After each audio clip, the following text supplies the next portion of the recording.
Welcome to QuaranTea Time. I'm Leighona Cara, and today we're going to be listening to Allie Odds and the Allie Odds Squad, Chapter 3, Adventuring is Hard. Come gather, friends, close by the fire, and hear of a wondrous tale, of goblins and elves and miscoated dells, and heroes who strive to prevail. Our hero is stranded in a strange wooded land. Her possessions have all disappeared. Her dearest goat friend is nowhere to be seen. It is the absolute worst of her fears. Joe? Graham? Grandbauer? Where are you? Chirp, chirp. Hello? Where are you? Grandbauer! Everything was gone. My money, my dagger, my food, my flint and steel, my water skin. Everything but my sleeping roll and the tales of Leighona the Great, which I'd used for a pillow. Joe and Graham. Oh, no, they couldn't have. They wouldn't have. I put a hand over the fire and determined it had been out for hours. The ashes weren't even slightly warm. No, but we were friends. I trusted them. But my heart couldn't deny the evidence before my eyes. Joe and Graham had lied. They'd betrayed me. They'd taken Grandbauer, and they'd left me in the woods to die.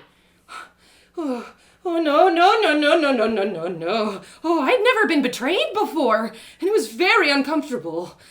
I thought I'd felt anger before, but all the anger I had ever experienced in my youth felt like a mere pimple compared to the steaming caldera of rage welling up inside me.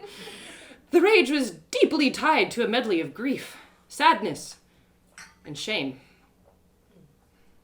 How had I fallen into such a trap? Why hadn't I seen it coming? I'd lost everything, and I'd lost Grandbauer. Tears of anguish and hatred rolled down my cheeks, and I sat down on a rock and cried for several minutes, feeling defeated and helpless. I was shaping up to be a pretty poor adventurer. Maybe it was time to go home. No, but the thought of returning home without Grandbauer was unbearable. Oh, no, they weren't gonna get away with this. Ooh, no. Okay, sure, I was naive, I was vulnerable, and now penniless, but Joe and Graham had messed with the wrong weirdo. There was no way I was going to leave Grandbauer behind.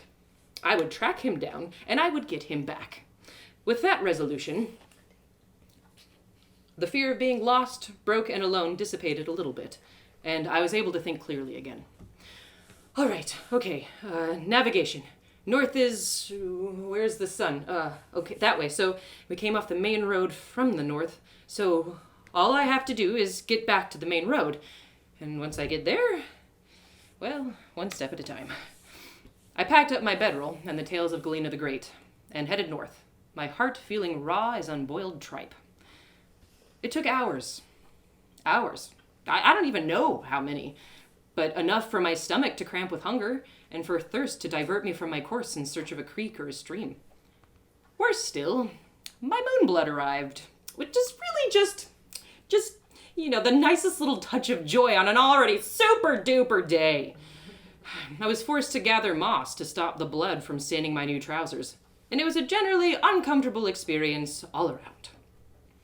Near dusk, I caught sight of what appeared to be a road, though not the main road, but a real road nonetheless. I suspected it was the road we had departed for Graham's shortcut, and figured that if I went back the way we had come, I would be able to hit the main road back towards Derry. So, I kept walking. Hour 10, hour 20, I don't know. Didn't really matter, because I didn't really have another choice. The waning moon was high in the sky when I felt that I couldn't take another step. I had found the main road, but had seen no trace of Joe or Graham or anyone else heading in either direction. I decided to camp out near the fork in case someone came by, but I elected to forego a fire in case Joe or Graham or other foul folk were about. A bit before dawn, it started raining. I wrapped the tales of Leighona the Great in my bedroll and tried to stay dry beneath the branches of an oak tree, but as none of the leaves had come in yet, it was a poor shelter at best. The sky lightened into a somber gray, and I debated on whether I should continue to walk and find someone who could help, or if I should simply stay put on the side of the road and wait until someone found me. Absolutely every speck of me felt wretched. My resolve to find Granbauer had become the mere resolve to stay alive. And even that felt like pretty weak motivation as I shivered and shook, soaked to the bone. But I decided I'd walk, at least for a bit. I could decide to stop walking if I wanted to, but I figured that if I was going to be miserable, I might as well be miserable and productive. Cold, hungry, and tired, I pressed on towards Derry. The tales of Galena the Great pressed to my chest inside the bedroll. It gave me strength to think of how much worse Galena the Great had probably suffered. I thought of how hungry and tired she must have been on long journeys to fight ogres and battle rockworms of the deep. So many people had survived so much worse. War, famine, oppression. I had gotten myself into this situation, so I didn't really feel like I had the right to complain, as miserable as I was. As I brooded about misery, the pounding of horse hooves approached me, and I looked up to see a dozen horsemen galloping towards me. A bannerman carried a trailing flag of light blue with an indigo bird in mid-flight, and as they drew closer, I saw the horsemen wore emblematic armor with the same bird stitched into their leather tunics. I realized they were a town guard of some sort. Halt! Oh, hello! Halt, citizen! The request seemed redundant, as I was already stopped and was struggling to maintain a standing position. Have you seen or heard news of these two bandits? We are afraid they're at large in this area once again. The guard held out a cloth with crude drawings of Joe and Graham. Yep, afraid I have. When? Where? Yesterday. I helped them unload a cart full of clothes and jewelry and stuff. Aha! So you're the accomplice. Witnesses reported seeing a young woman aiding them. Oh, no. They stole all my stuff, too, and left me in the woods to die. Sounds like them. But you helped them remove the goods from this cart. Yes, but I thought it was their cart. They lied to me. Listen, I am really tired and wet and cold and... Did you hear this, George? It looks like we have an accomplice on our hands. No, you're not listening. I didn't help them steal stuff. They stole my stuff. They stole my best friend. But please, I am hungry and exhausted. I need help. Sounds like you've been doing a lot of helping to me. What? No, I didn't help them. Not on purpose. Please, just, can you help me? I'm tired and lost and hungry, and then they stole all my money. It sounds like the normal sob story we get from thieves. Oh, I didn't want to steal it, but I'm poor and I had to. What? No. I didn't mean to steal your shiny money. I just like shiny things. Ha, right. Well, I'm not a thief. I'm just a person with a lot of things that aren't mine. Yes, George, we get the point. It was just me borrowing it. Forever. George, control yourself. Sorry. Well, missy, thief or no thief, you'll be coming with us. The guard named George dismounted and approached me with a length of rope. Hold out your hands. That's really not necessary. Best for us to keep your hands where we can see 'em, so's they don't go thieving no more. I'm not a thief. Right, and I'm not a town guard. Frankly, I'm surprised they allow you to be. What's that you said? I said it's plain as could be. Right, get on the horse. I needed George's help to mount the horse, what with my hands bound, and I struggled to keep my hold on the tales of Galena the Great as we rode. George is a rather smelly, sniffly man, and his reek was altogether too close to mine. But exhausted as I was grateful to be spared further walking. We rode long enough that my butt got sore, and after an hour or so, we approached the city of Derry. A real city. Just as Dolfries had made Fribbleshire look tiny, so too did Derry make Dolfries look like a speck of sand beside a boulder. We passed beneath a large corbelled gate and onto a long, wide dirt road that had wheel tracks carved into the mud in every which way. People lined the streets, holding baskets, children, and goods, and many stared up at me on the guard's horse with a look of curiosity and scorn. We passed by merchant stalls where farmers sold grain and produce and meat and spices, and past shops of all sorts of handicrafts.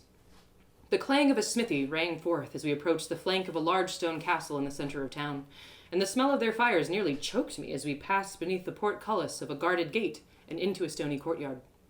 Down you go, miss. George helped me to slide off the horse, and I noticed a deep brown stain on the saddle where I'd been sitting. I sighed and said nothing, too tired to be embarrassed. He then led me through a heavy wooden door and into a torch-lit hallway inside the fortress. The hallway was lined with doors, and looked not unlike the hallway of an inn, albeit a darker, colder, less hospitable inn. The guard stopped before one of the doors, took out a ring of keys, and unlocked it. I looked into the tiny room and felt tears forming in my eyes. He unbound the ropes on my hands and gestured for me to go inside. I obliged. Any idea how long I'll be in here? No. Can I at least get some food? I'll see what I can do. And I'll be taking those. George held out his stubby hands and proffered to the tales of Galena the Great and my bedroll. No, they're mine. Prisoners can't have nothing in the cells. Protocol. But it's a book. I'm not going to do anything with a book besides read it. No arguing, miss. Hand it over. No, it's the only thing I have left. It was a gift. Is that another way to say you stole it? No, I haven't stolen anything. Right. Well, then you should have nothing to worry about, and you'll get your pretty little book back soon enough. Thief. No! George snatched the book out of my hands and closed the door in my face. I heard the lock click into place, and I kicked the door and pounded on it with my fists. I was fuming, and I was exhausted. I collapsed on the floor and let my sadness take over. Prison. Well, at least it was dry. Miss? Miss? Huh? What? I'd fallen asleep. A different guard stood in the doorway with a wooden bowl in one hand and a bundle of cloth in the other. Here, some food and some dry clothes. You looked awful cold when we brought you in, so I rustled up an old skirt and tunic from the pile of stuff we take off the dead. He stepped into the room to hand me the clothes, and I took them with apprehension. But dead people clothes or no, they didn't smell any worse than my own garments did at that point, and they had the distinct advantage of being dry. The guard looked at the clothes I was wearing and saw the stain of my moonblood. Are you injured? No, it's my moonblood. I'll just use some of this cloth. Oh. He eyed the spot nervously. It was always funny to me how men recoiled from something as normal as blood. He shook himself and continued. Anyway, here's some stew for your aching belly. Don't think no one was listening when we stopped you on the road. Now get some rest. They'll want you for questioning in the morning. Why are you being so nice? You're still a person, even if you are a thief. You doing wrong don't mean I can't do right. Good night. Wait, what's your name? Reggie. Why? Thank you, Reggie. You're welcome, miss. I ate and changed my clothes, then slept fitfully on the pile of straw in the corner of my cell. I woke long after daylight had broken through the small grated window, and a wave of helplessness washed over me. How was I supposed to save Grandbauer when I was stuck in jail? I had been wrongfully imprisoned, and the chance of saving him was growing slimmer by the hour. I was frustrated in a way I had never felt before. Yet I also felt strangely grateful to have a safe, dry place and private place to be while I gathered my strength. The last 2 days had been exhausting to the bone, and I wouldn't be of any help to Grandbauer half dead. So I fell in and out of sleep, puzzling how to rescue Gran between snippets of dream. After a few minutes, or an hour, or a day, the cell door creaked open once again. Morning, miss. Here's a bit of bread to take off the edge. Then we best be off. Reggie brought me to a richly decorated room, where a sharp-featured woman with graying hair sat at a wooden desk. She had an air of authority unlike anyone I had ever met, and guards were stationed beside her and by the door, including the rude one, George, who'd taken my book. I glared at him as I entered the room and followed Reggie to the desk. The Lady Lautrec, miss. Hi. Hello. It's custom to bow before milady. I bent awkwardly in what felt like a bow, and then sat down in the chair that Reggie indicated. Lady Lautrec donned a deep purple velvet dress and wore her curly hair in a tousled bun. She looked like a feast, like the nice food and rich meats that you only pulled out on special occasions, but with jewelry and clothes and in people form. I tugged on my dead people clothes, feeling mighty inadequate. What was your name, dear? Allie? Right. Allie, I have come to understand that you have admitted to aiding the notorious bandits Joe and Graham in pillaging a cart alongside the road to Derry, and yet you have denied acting as an accomplice. It's quite the paradox. Yeah, it's complicated and a little embarrassing. Do explain, dear. Well, I just left home for the first time a few days ago with my goat, Granbauer, and... You travelled with a goat? Yes, his name's Granbauer. Anyway, I saw a broken cart on the side of the road a couple days back, and 2 flustered old people who needed help. I didn't know who they were. They seemed nice and friendly, and they asked for help. If I'd had one whiff of what they were up to, you can sure as heck bet I wouldn't have helped them. But you did help them. Yes, but under false pretense. Listen, they took everything I owned and left me in the woods to die. I want them found as much as you do, if not more. They took my best friend. I was going to follow after them when your men here picked me up. Please, I didn't do anything wrong. I'm far from home, and I'm broke, and I just want to get my friend back. Please, let me go.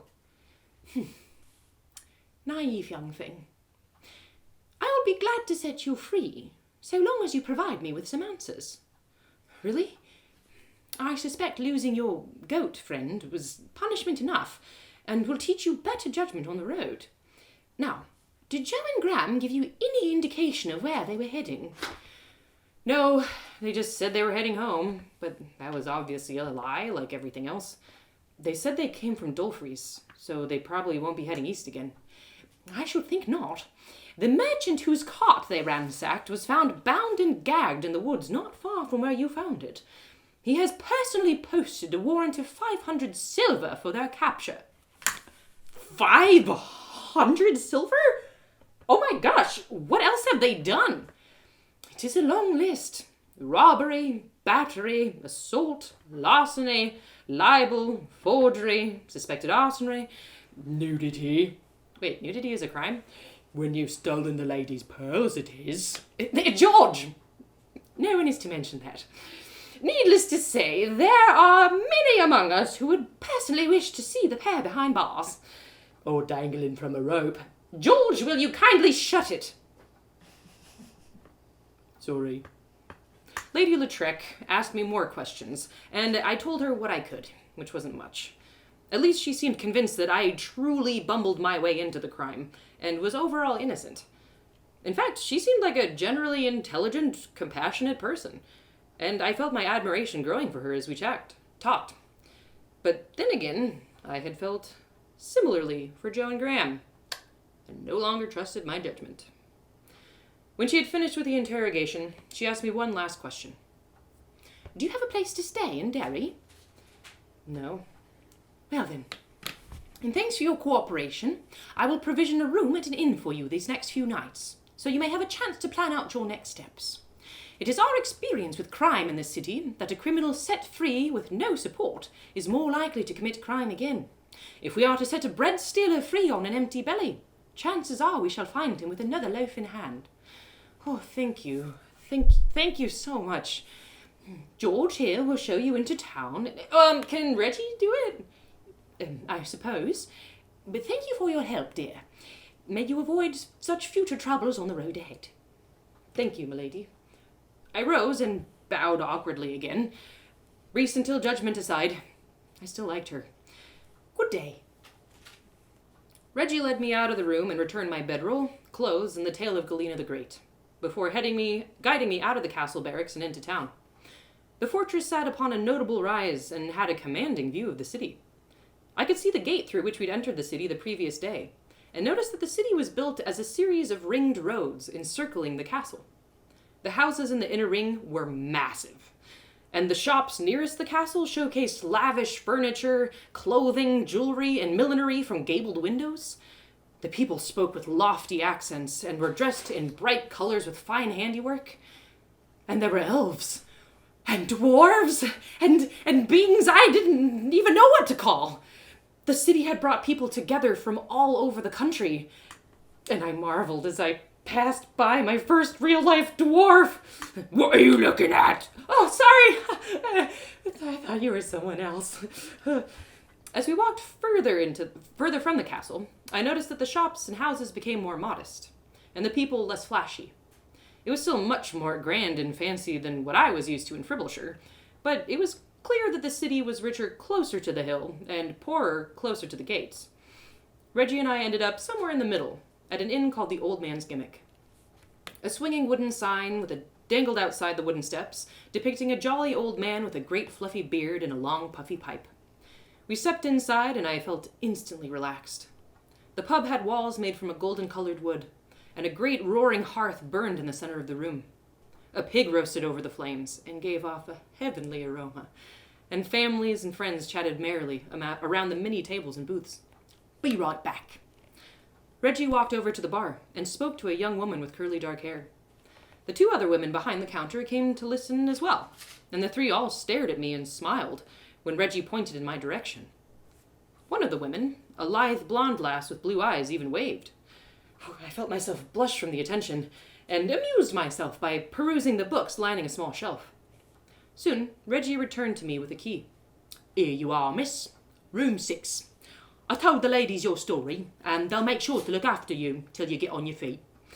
Wow, I'm surprised more people don't commit crimes if this is how you treat criminals. Like I said, other people doing wrong don't mean we can't do right. And other people don't do wrong when they've been treated right. Best of luck, miss. Best of luck, Reggie. Thanks. When Reggie left, one of the women, the dark curly-haired one, approached me and asked, Are you hungry? Starved, actually. Allie, is it? Yeah. Well, then come on over to the bar, Allie, and I'll fix you a plate. You like an ale, then? Or perhaps a dram of whiskey? Sounds like you've had a long day. Oh, no, an ale is plenty, thanks. Right, well, my name's Rose. If you've been needing anything, you just let me or one of my sisters know. You hear? I will. Oh, actually, yes, dear? I'm not from here, and I don't really understand what's going on. I woke up in jail this morning, and now I'm being treated like a queen. Am I still in trouble? Is this like happy jail? Oh, no, love. My sisters and I have made it a point to help out people who are in a bad spot. We were young and wild too once, made our fair share of mistakes. It's been years since we've been taken in strays like yourself. Our way of paying back those who took us in when we were young. She dipped an earthenware tankard into a barrel of golden ale and set it on the bar for me. Back in a wink with your food. The food was delightful, and the three sisters even more so. I spent much of my meal wondering what I had done to deserve something so nice. And then I remembered that I had been betrayed, left in the woods to die, had all of my possessions stolen, my best friend was lost, and I had no money and no plan. So it almost balanced out. I figured I'd have an easy night and start figuring out my next steps in the morning. I was nearly finished eating when a man walked into the pub and sat down beside me at the bar. He looked careworn and troubled. He set down a bronze piece on the bar. An ale, please. The blonde sister, Frankie, filled a tankard and set it down for him. What caused you to the pint this evening? My parents. Oh, no, not again. Again.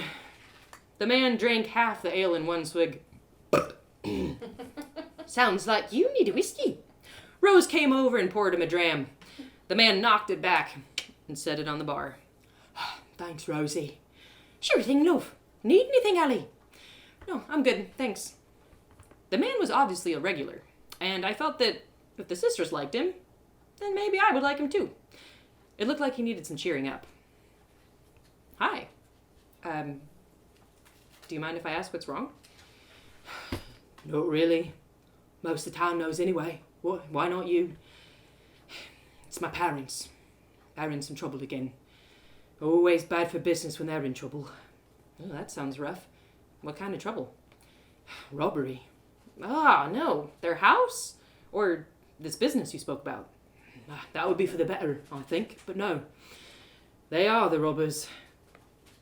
Wait, who are your parents? You're not from around here, are you? No, I'm traveling through, if that's what you'd call it at this point. Well, that sounds nice. Get away from it all. The man drained the rest of his ale. My parents are the notorious criminals, Joe and Graham. Or the jolly robbers, as they like calling themselves. The ale in my mouth spewed out at a golden fountain and spattered the poor man's tunic. Watch it! Joe and Graham! Joe and Graham are your parents? Yeah, what of it? I'm the person they robbed! Well, one of them. Oh, God, I'm sorry. They took my goat and all my money and my trust. They stole my trust. I'm really sorry. Truly, I am. All the anger I had felt since waking up that miserable morning when they'd gone flooded back all at once. I wanted to punch this man. His family had stolen Grandbauer. I wanted to punch him, and I wanted to shake him, and I wanted to kick him, and I wanted to yell at him. But I stared at the sorrow in his eyes and remembered he didn't do it. It wasn't his fault. It was his parents. And he wasn't them. So he didn't deserve to be punched or shaken or kicked or yelled at. I vented some of my anger in heavy breaths and threw back the last of my ale. Then we both sat in silence, boring holes into our tankards with our eyes, filled with grief, sorrow, and anger. The third sister, Talia, the tallest of the three with honey brown hair, had overheard our exchange and approached the bar. She took our tankards, dipped them in the barrel, and set them back on the counter. Now, I don't condone drowning out sorrow with drink, but perhaps tonight a pint can be a peacemaker. This one's on me. Talia's broad face lit up with a quick smile, and she left the two of us to ourselves. I'm Allie. Allie Odds. I'm Grint. Just Grint. I reached for my ale and held it out towards Grint. We eyed each other for a moment, and then he raised his as well. We clinked our tankards together and took a sip. So, how did you have the misfortune of meeting my parents? I told him my story. Everything since leaving home, up until arriving at the old man's gimmick. It surprised me how long it took to tell him everything, and to reflect on just how much I'd encountered in the mere week since I'd left home. Grint listened patiently, and asked questions when I veered off track. And then I told him about home. About Jamie and Mum. And Bertram and his books. And the herbs hanging from the rafters. And Mrs. Morris licking her paws in the loft. And the smell of lemon balm in the morning. I missed them. I missed it all. And I even did miss the smell of cow poop in the morning. Just a little. But I did. And I started to weep. Grant slid his chair closer to mine and put a hand on my shoulder. We both took another swig of ale. It seemed to relax our feeling muscles. At least you've got a family to go back to. Me, my parents when you met them, you think they wanted kids. Most of my life was spent in and out of other people's homes, or in orphanages or poorhouses, while Mum and Dad were off stealing and thieving. A few times they'd come and get me, and it felt like the sun was finally going to rise in my life. But then, as soon as they'd used me for whatever job they were after, it was back to an orphanage or a cousin's house, and the clouds would roll over again. Wish they'd just get locked up for good. Leave me in peace. Another swig of ale. What different lives we had. Polar opposites in some ways, yet here we were. In the same town, at the same pub, feeling the same amount of unhappy. His sadness over Joe and Graham made me feel sad about my sadness over Joe and Graham, so we both just sat there and cried. We could stop them, I said. How? Well, I don't know yet, but they took my best friend, Grandbauer, and I'm gonna get him back. And I will find a way to bring them to justice. You think you can bring them to justice when they've squirmed their way out of every guard's hand from here to the Great Forest? I think I could try. And where are you going to start then? Well, first I need to make some money, and maybe I'll buy a horse. and then I can ride the horse and catch them faster because I'll be on a horse. Am I talking weird? I'd never really drank potent beer before. At home, beer was simply a means of safe drinking water. Kids drank it same as adults, and no one got out of hand unless they really tried.